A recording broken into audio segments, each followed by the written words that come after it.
Hello, my name is Connor. And I'm Jason. And you're listening to the Amazed and Perplexed podcast.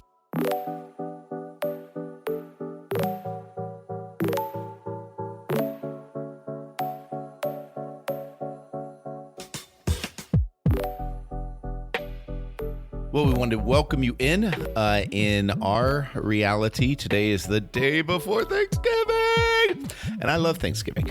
I was with a group of pastors, ministers this morning on Zoom, and we were doing a check-in, and that dynamic of either I just feel like you love it with all your heart, you hate it with all your heart and can't wait till it's done, or you've got a hard tolerate, which is 1 degree above hate. But I am the offset in the room. I'm excited about it. So I'm happy about that. This has nothing fundamentally to do with what we're going to be talking about, but I just thought I was so excited to see how you drew that back, and that's why. Yeah. So segueing brilliantly, today we're going to talk about some people that really needed something to celebrate. Oh, you're welcome. There you go. That's how the professionals do it. That's right. So I am curious. We're in Luke chapter 8, and we're going to be talking about it. It's going to function as a two-parter, because we're going to start with the invitation to Jesus to heal somebody, and then that gets interrupted. And both of these people, both these families, are in a really dire place. And so I am just curious. This is one of the things I love about working with you, Connor, is you have more insight to me into culture and thinking through the Jewish mindset and that kind of thing. In terms of the medical community of Jerusalem, AD 30-ish, anything that crosses your mind that you think is important, probably common sense to you, but would be like groundbreaking for me? I don't know about groundbreaking for you, but just like an important like touchstone for this whole interaction, is that in both these situations, there's going to be ceremonial or ritualistic uncleanliness. The dead girl is going to be seen like they had specific protocols for how somebody was to be handled, and so not only trying to get in the mindset of somebody whose child passed away, but getting in the mindset of how your religiosity impacts that and what that means. And I think that's one of the cool things we'll probably get to touch on is that the father of this daughter is moved past, he's broken free of so many of the religious dogma that probably would have held him back maybe a couple of days before that point.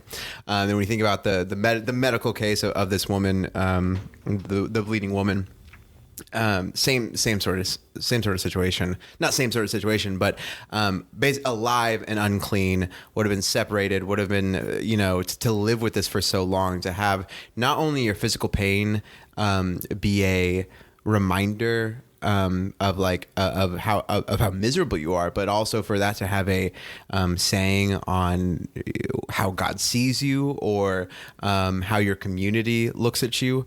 Like that is just unbelievable. I can't imagine how hard that would be. And like there's stigma in today's day and age with different illnesses and different sicknesses, but nowhere near to the degree that this woman would have experienced. And also there's a sense in which she almost certainly would have had the belief that at the time that most of them had, that like, oh, this is a sign for me that maybe God's unhappy with me, that there's something not just wrong with me physically, but wrong with me spiritually and emotionally.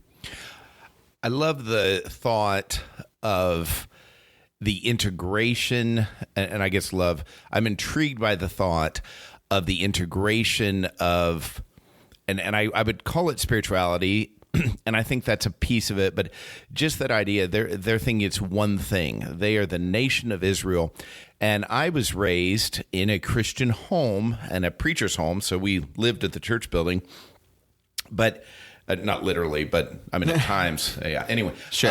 But it's that idea. So my life, in many ways, would have been consumed with the patterns and the schedules of the local congregation there. But I still perceived when I went to school, that was a very separate thing. When I went to the doctor or went to the grocery, those are very separate things.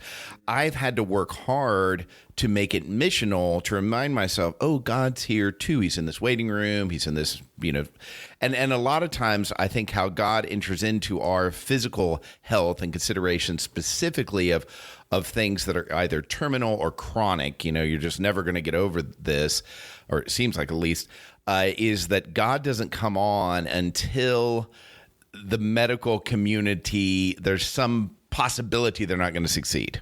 Let me just say it this way. When I go get an allergy shot, I'm not like, hey, guys, really be praying. You know what I mean? Because the medical community is going to come through. I'm going to get there. The serum will be there. The syringe will be there. I'll get the shot. It'll be successful. It's only when it's like the danger level gets there. And so it's interesting to think how much judgment specifically this woman felt, because, and the other thing is that pops in my head is that I've just heard more and more people. I went to a doctor. It was so unsatisfying. Doctors don't listen to me. And I've heard it especially from women, who have chronic pain. It's like, nobody listens and everybody seems to have a new diagnosis and this kind of thing. And so that frustration, if we could somehow turn that up as we listen to this story of, can you imagine, I've been to every doctor and this lasted for years and it's painful and exhausting. And you know what I mean? So Sure. that puts me in a good mindset. Yeah, no, that's incredibly helpful. And also imagine you're that woman or man going to the doctor and repeatedly not receiving the results. I know lots of people who that's their story. And then you turn to your church community and then you receive judgment and condemnation. So you have almost no, like if you could put yourself in that mindset, I think that'd be helpful to have some empathy or sympathy for actually in both these cases. Absolutely. And I love, we won't get to Jairus, that's how I'm saying it, his name, till next week officially, but it is interesting to think of how desperate did he have to become to seek out Jesus, the look on his face as he's coming up, his body language, all that's interesting. So we'll start in 40. And it says, now when Jesus returned, a crowd welcomed him, for they were all expecting him. Then a man named Jairus, a synagogue leader, came and fell at Jesus' feet, pleading with him to come to his house, because his only daughter, a girl of about 12, was dying. As Jesus was on his way, the crowds almost crushed him, and a woman was there who had been subject to bleeding for 12 years, but no one could heal her. She came up behind him and touched the edge of his cloak, and immediately her bleeding stopped. "Who touched me?" Jesus asked. When they all denied it, Peter said, "Master, the people are crowding and pressing against you." But Jesus said, "Someone touched me. I know that power has gone out from me." Then the woman, seeing that she could not go unnoticed, came trembling and fell at his feet. In the presence of all the people, she told why she had touched him and how she had been instantly healed. Then he said to her, "Daughter, your faith has healed you. Go in peace." So, man, there's a lot there. I love these times. I'm like, oh, so much I could talk about. What amazes you? What jumps out at you, shocks you in a good way? Yeah, this is one of those ones where almost everything I have has a perplexing twist to it. So I'm gonna try to avoid that with my amazement, because very strict on amazed and perplexed orthodoxy. We have rules here. Yes, exactly. There is a way that things are done at this kitchen table. That's right. I'm so fascinated by why Jesus needed to stop and sort this all out. I'm left kind of guessing. I think there's some aspect for the woman. There's some aspect for the crowd, because obviously people remember this interaction enough to go on and report it to Luke. But I have to imagine. I'm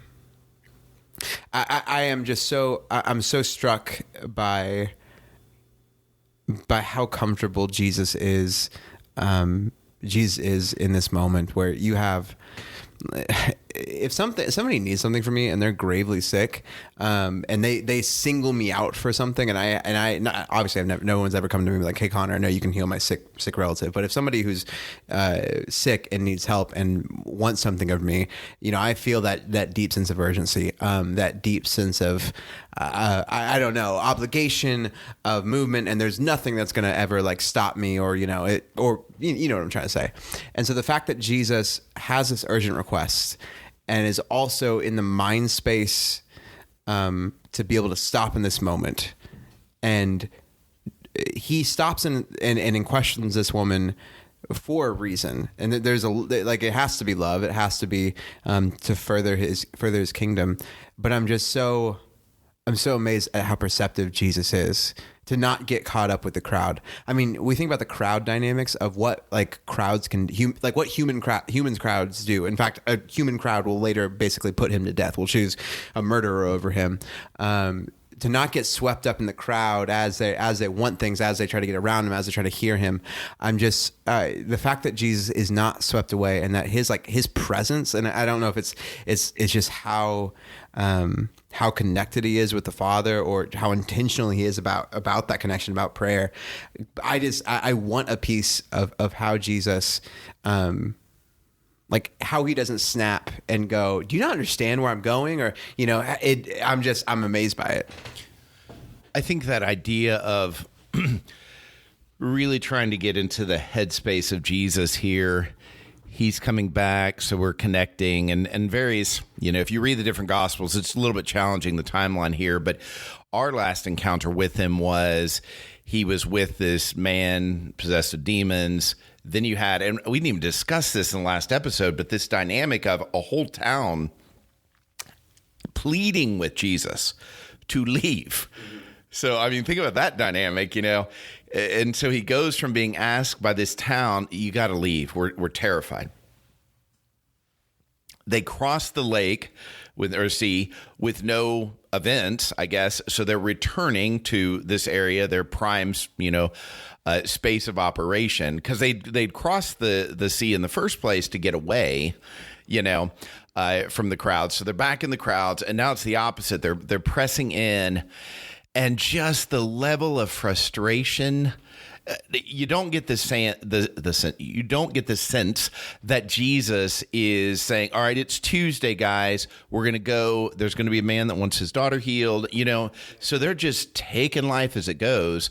The people were expecting him. So how's that even feel when he's in the boat and he starts to get closer to shore? And in the distance, it's like, that looks like a bunch of people. Well, and you get, the whole scene is so chaotic. And the way you read Peter's reaction, like, I think that's a very valid thing to imagine, that like there was a collective tension around Jesus. And I think about, man, this is one of those really convicting things for me when I think about what it means to be a follower of Jesus, and like, what does a follower of Jesus look like in any given situation? And one of the core characteristics that like I've come into, like when I see somebody, like when I know people who are just like extreme faithfully followers of Jesus, there's a sense in which they don't get caught up in they don't get caught up in this visceral crowd energy, or they don't get caught up in the, if you're ever in a room and people are they're constantly complaining, or about, if you're at work and people are just like, oh, this, the boss, and there's the kind of person who just like, who doesn't like condemn, or doesn't like, leave the room, but just kind of operates at a level where like there is a higher, they're doing something higher. And so this element of Jesus, where it's weird because it's like Jesus is going to heal, and spoiler alert, like raise a dead girl, and a woman touches not even him but his cloak and is healed from a disease she's had for a decade plus, and yet this is also one of the more applicable things that I've seen Jesus do, that like I'm like, would I love to for God to give me the power to heal people? Like, yeah, that'd be awesome. And I think I probably need to be more faithful in asking for maybe not that power or that gift in particular, but it is incredible. I want to be better about asking for for more incredible gifts, more incredible power for God to use me. But when I think about what I want, like who I like, when I think about what does it mean to be a follower of Jesus, what does it mean to like be like to do like Jesus does, to live like Jesus does, what does it mean for me in my life? This is one of the more like things I can point out and you're like, that's what I want to be. Not the power, not even the power, not even the extreme knowledge, but just the in sync nature in which he acts with the Father clearly. Yeah. I always wonder, like, well, I have so many wonders just even about what you just said. Like, did the apostles feel the need to bodyguard? Yeah. You know, I've been in situations with pseudo famous people contextually, and I've been walking by them, and then people start pressing, and I just subconsciously start. I hold up my arms. I'm actually physically doing it right now as you're watching me, but I hold up my arms and I kind of, hey, Wes, give him room, you know, this kind of thing. And I'm like, how did that hit them? And then this dynamic you're talking about, Jesus' attentiveness, and this is the first time, and if you can think of something, Connor, obviously correct me, but in my memory, this is the first time on the timeline where somebody was healed without his direct attention. Every other time, he's the one that's like, you're healed, or that guy's going to be healed. So that's number one. And then number two, this garment stuff. Did he know that could even happen? You know, is that one of the reasons why it struck him so much, is that something's weird? You know what I mean? And somebody touched me. And there's yet another time. Jesus, can you articulate? Like if he had just said, somebody touched me and power came out from me so that something miraculous happened. Who received that miracle? But instead, it's like, somebody touched me. It's like he intentionally is obtuse so that he can be corrected by somebody. And then he could be like, no, the truth is this. So even in that, is he super intentional? Like, okay, I'm going to say this and then that. Or is he just flowing? I get just a sense he's flowing through life. Yeah. And that makes me a little bit angry because I'm like, when can I flow through life? Yeah. Well, and you want Jesus to break down into a power dynamic of like, okay, well, how long did Jesus have to wear clothes for this to work? Or like, you know, that's the sort of thing you want to like to get into of you know, what level of faithfulness of this woman activated. But now I'm getting like super dorky and like thinking about, right, like, is this bigger than a seed? Is this like a bulb? Is this, you know, what's bigger than that? You know? Yeah, and the fact that Jesus is like, this is obviously a unique situation and obviously kind of a new happening for him, and there's surprise from him, which is wild.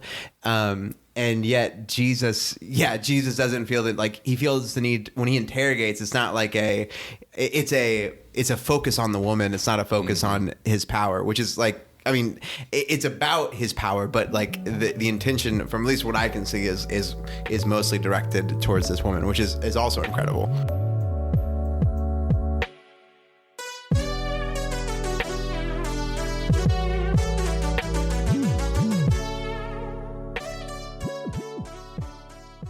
Yeah, and what amazes you? Yeah, sorry. What I want to throw in with amazement is the power of desperation to accomplish good. You know, you touched on it when you were talking about the culture piece, but a woman touching a man that's not her husband, no good. A woman who is bleeding, no good. She's not in public. There are rules for what's supposed to happen. You know, where are any of her family? Where is her? Does she have a husband, a son? Does she have a father? I mean, she's alone. I mean, there's just so much culturally wrong, religiously wrong in this story. And she's desperate. If she's been bleeding, I'm not an expert, but if you're bleeding, you know, you're stopping or limited the bleeding, but you got to replace that blood, and it takes a long time for the body. And I just can only imagine over time, she's not at the peak of physical conditioning. Oh, absolutely. You know? Not. Yeah. And so that even the notion of her, and I want to make sure I get this right, but as she approaches him, she comes up behind him and touches him. So this idea of her desperation pushing him to do something, let's say she had a detailed expression of every miracle Jesus had done to this point, to the degree that we do. So it's not detailed. But it's like, what made her think, I'm just going to touch his clothes? It's like this, it's almost stupid. It's almost like it's completely irrational. It's like, look, if you want healing from the guy, you're going to have to get his attention. And you're going to have to ask a question. And so she was sad. Now, maybe if she touched his cloak, maybe that was the first, like she felt it so quickly. And that's amazing too. It's like, I've had situations in my life. There's this one time my back was aching. I needed to get surgery. I eventually got surgery, and I'm one of the miracles that 20 something years later, I'm like still working, but in the moment it was a Sunday morning. I was in a lot of pain, and one of the elders had the church. We lived in a little parsonage there, and one of the elders had the whole church, the whole group turned towards the house, and he prayed for my pain. Right about that same moment, it hit me, maybe it's the medicine. And the weird thought is, to me, I'm a medicine taker. I'm not an anti-nothing. I'm like, oh, yeah, inject that. My wife is like, I've got so many makes me look stupid stories. But it was the first time I thought, what if it's the medicine? And so I was supposed to start taking it. Of course, that was supposed to be the part that was going to be helping with the pain. And I stopped taking it. Within like 3 hours, I started to feel better. And it ended up being a big part of the pain was the medicine. And so I'm like, oh, that felt so good. But that was over 3 hours. And I still had the back issue, and I'm like, oh, that had to be incredible for her to feel that. But that idea of desperation, and then I'm really intrigued about next episode about how desperation affected Jairus, But yeah, that's the part that amazes me is even the parts we say, oh, it's awful to feel desperate, unless it's in God's hands. Yeah, well, and I think about just to give more honor to this woman, people are pressing around Jesus. Like, this was not an easy task for her to get to. And you think about, let's just say you've given blood, you know what it's like afterwards. Like, you're not going to go run a mile or 2 miles, or maybe you are, and that's silly. But like you notice when that is the case. And if that's been your life for a decade plus, that's going to affect how strong you are, your ability to move, your energy level. And so the desperation she puts into this, like, it's not a small cost. Like, oh, I hear there's a guy down the street. I'll just kind of, I'll walk and see if he has anything for me. I hear he's a cool teacher. He's done some miracles for some people. It's a throwing yourself into the mess. And just, I guess just like Jesus does. And so I wonder, does Jesus see a kindred spirit where it's like the story of Jesus coming is him throwing himself into the mess, and you have this story of this woman throwing her into the mess of this crowd. So some cool parallels there. So moving forward, what perplexes you, Jason? The part that perplexes me is this is the second time in a row, according to our adopted timeline, that Jesus does something amazing for somebody, and his first response is, you can leave now. And the reason is my heart, one of the things that got me into ministry is I am watching all the time for people's need, and is there anything I can do about it? From, hey, can I get you a drink, give you a tank of gas, to, hey, let's have a conversation. I can see emotionally overwhelmed, these kind of things. And so it's such a teachable moment. Hey, lady, stay with us. We're going to go up here and deal with this guy's daughter, and then we're going to have a talk, and we're going to have a study. Yeah. And honestly, you've lived like this for 12 years. Like, I'll be back for you. Like, this is urgent. Your long-term pain, you've learned to deal with it, but there's this quick pain right here that we have to address. Right. Yeah. And even after the healing, my heart would say, you're going to need some support, at least a debriefing. Hey, well, how about this? I'm Jesus. I'm the Son of God. I want to heal your sins. I don't just want to heal this physical thing. There is so much pressure that was put on me as a young man being trained to be a minister to saying, you better get this person saved. You might be the only Bible somebody ever reads, kind of this human pressure. Jesus seems to feel none of that. There is no more teachable moment than healing somebody that's been suffering for 12 years and at least saying, hey, God did that. I feel super guilty. If I pull over and I help somebody get gas or give them a ride or something, I feel super guilty if I don't say, hey, the reason I'm doing this is because Jesus Christ died for me and this kind of thing. And maybe the next generation doesn't feel the way, but there's such a compulsion. Like, I didn't give glory to God correctly. Yeah. And basically he's like, hey, your faith has healed you. Go in peace. What? That woman probably has emotional issues, maybe financial issues, relational issues, so much more to deal with and show how the power of God could change her life. And he just settles for physical healing and goes on. And bottom line, Jesus is, I'm not like Jesus in so many ways, which is obvious. But one of the ways is I am much more caring than Jesus is. And then I'm like, oh, So maybe that's not all needed. Maybe that's me taking on, even in subtle ways, this Messiah complex of, well, it's not enough that I bought you a meal. I got to give you all this too. And it's, why did Jesus not feel that compulsion? Yeah, no, that is a fascinating thing. Like we've always talked about, like why did Jesus not set up a mobile food bank as his ministry? Just go. Honestly, you want to topple an empire? If you have a never-ending supply of food, you can get basically any peasant class in the history of the world. If you have unlimited food for them, you can overthrow. That's right. Honestly, America. If you want to overthrow the American empire, if you got free food for people and you start marching, you might have a shot. And if you can heal them when they get injured, yeah, you're winning. You're gonna win. And so, why doesn't Jesus set up a hospital? Why doesn't Jesus set up a food bank? And we've talked about that before, but I think it just gets to that dynamic that I wonder for myself if that question, how often it pops up in my mind, is much more about my Messiah, my Savior complex than Jesus's Savior reality. Yeah, absolutely. And instead of a hospital thing, it could be called a Touch the Cloak Center. Yeah, and you just have lines to get in to touch the cloak. It'd be so easy. Well, it's like, well, Jesus, we have a new outfit for you every single hour. So you take that off, we put it over there, like we'll get a good system going. We can get 100 people in to touch it or whatever. So he is so bad at momentum and branding. He just needed us. That's exactly what How about for you? What perplexes you? What perplexes me is I'm struck. I'm so struck by what does it mean for power to leave Jesus? What is that? Like I've read lots of really smart people talk about this passage with a lot of certainty, and I don't have any of that. I don't get by what measurement does that look like for Jesus? What is he even trying to show by saying that? What is the point of it? I've read lots of smart people, and I could give you some guesses, but I don't know. This reminds me, now this is me going far afield. So there are people out there, maybe even aggressively, doing building their own Iron Man costumes, Yeah, I've seen those. But the big thing is, in order to make that work, you got to do a power source that's tiny, and it can't be done yet, Yeah.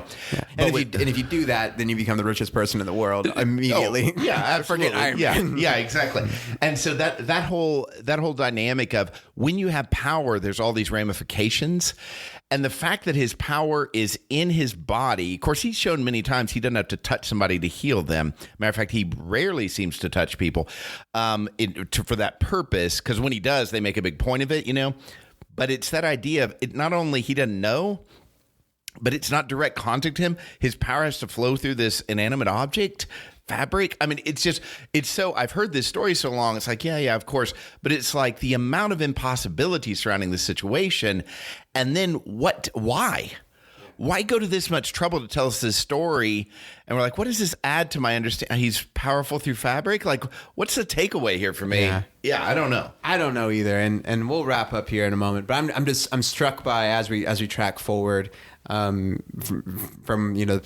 previous few weeks, we have Jesus calming the storm, then you have him casting out the demons, and then you have him here healing a woman with the hem of his cloak. And I know all of this is about the power of Jesus, and all of this is about his kingdom and who he is and what God is up to. But I do want to just settle on when we get really struck. I think all these displays of power that Jesus gives us here is an incredible challenge for me to not get stuck on my particular vision that I have of Jesus right here in this moment, or the thing that I'm particularly drawn to about the teachings of Jesus, but to allow myself to see the full person of Jesus and see the full humanity and the full divinity, because it's so easy to become the person that only focuses on the storm altering power, or the person that focuses on casting out. Well, I'm not that person, but we've like that's a thing in his church history. The people that focus on casting out demons, are the people that focus on healing, or of ancient relics that might have some power in them left over from yada yada yada. And when we break it down, it becomes really we realize how silly it is. But in my life, I know that it is so easy to get caught up in this. And I think one of the reasons we see the writer of, like, we see Luke write it this way, is there's a I think the point he's trying to get across of like of the breadth of who Jesus is, and so I don't want to miss that. Yeah, and I think that's it. I think the way to think about this is Jesus with every story is again inviting us. I want you to know me. I don't want you to figure me out, but I'm welcoming you to know me, walk with me, trust in me, because what I do for these people's lives, I can do for yours.